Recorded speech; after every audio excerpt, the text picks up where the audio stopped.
How did you end up in broadcasting? There wasn't any one magic moment. I took an intro to mass communications course in college. And that led to an internship to find out if this TV thing was something he really wanted to do. His first job was as a photographer, but before long, he'd worked his way into a reporting position.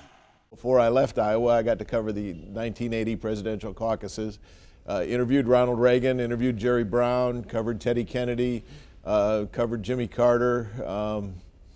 Kind of got the bug, I think. You've talked to both Hillary and Trump. Tell me about that. Interviewed Hillary twice back in 2008. She's not real accessible, I think, is the short answer. Donald Trump, on the other hand, granted me an interview a day before the Indiana primary this year.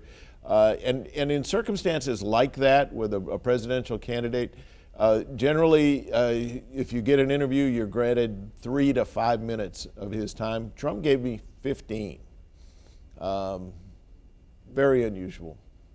He must have liked your jokes. I think that you mean because I roasted him at the Indianapolis Press Club Gridiron Dinner 20 years ago. I reminded him of that. Let me just close out here by explaining the haircut. It's simple, really. It's comb over. Just look at it this way.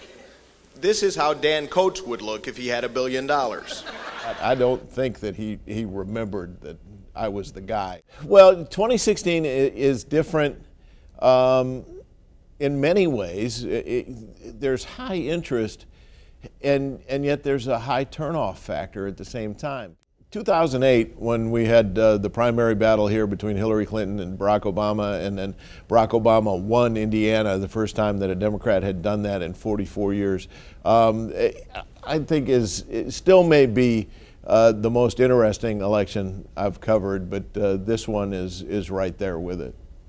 What was Barack Obama like? I know you got to talk to him a little bit. Yeah, I interviewed him 3 times in 2008, and having interviewed a lot of presidential candidates, I can tell you that generally they don't answer the question you ask. They use it as a way to give their talking points. Barack Obama answered questions. He was maybe the most interesting interview I've done with a presidential candidate. He actually gave some thought to the question and gave real answers. When I first met you, you weren't always doing politics. I think people would be surprised to find that you were a regular at the Speedway. Oh, you know what? I grew up as a fan of the Indianapolis 500. Couldn't imagine that I would ever actually get to the Indianapolis Motor Speedway, and so when I got an opportunity to help out the sports department, I did so. I did interviews in the pits for 15 years. And then you were a bit of a race driver, as I remember.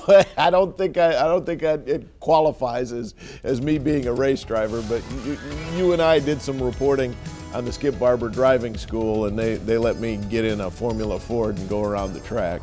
You've got a pretty good laugh and a pretty good sense of humor. How's that served you? Oh, I think it served me very well. I mean, I like to have fun.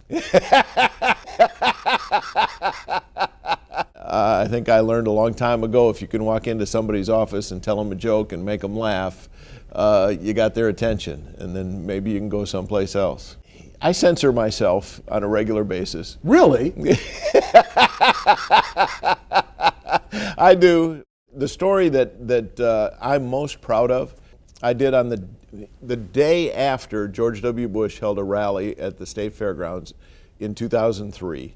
We did a story about how people who were in the bleachers on stage behind him were asked to take their neckties off. We were able to establish that it was stagecraft. If you get invited to stand behind the president, you dress in your Sunday best. The president's people wanted these folks to look like regular people, so they asked them all to take their neckties off. And we found a way to tell the story by showing Brian Bosma, who was the pre-show MC, was on stage in a necktie. Then he shook hands with the president without a necktie. Then we did a live interview with him immediately afterwards, and he had the necktie back on. We got a lot of national attention for that. It was the lead link on Drudge. It was the lead link on Rolling Stone. We got 1 million hits on our website in the early days of the internet. Oh, you spent all this time around politics. You ever think about running for office? No. I get asked that a lot.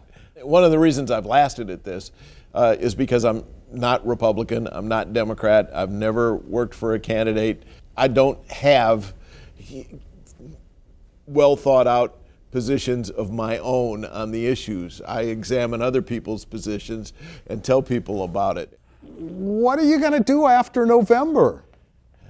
Don't really have any set plans. I'm going to rest for a while and going to try to figure that out. I mean, you know, I'm still young enough to work, but probably don't want to work full time if I can avoid it. There are days in this business where you feel like you're performing a public service, and it's a good feeling, and I'm going to miss that.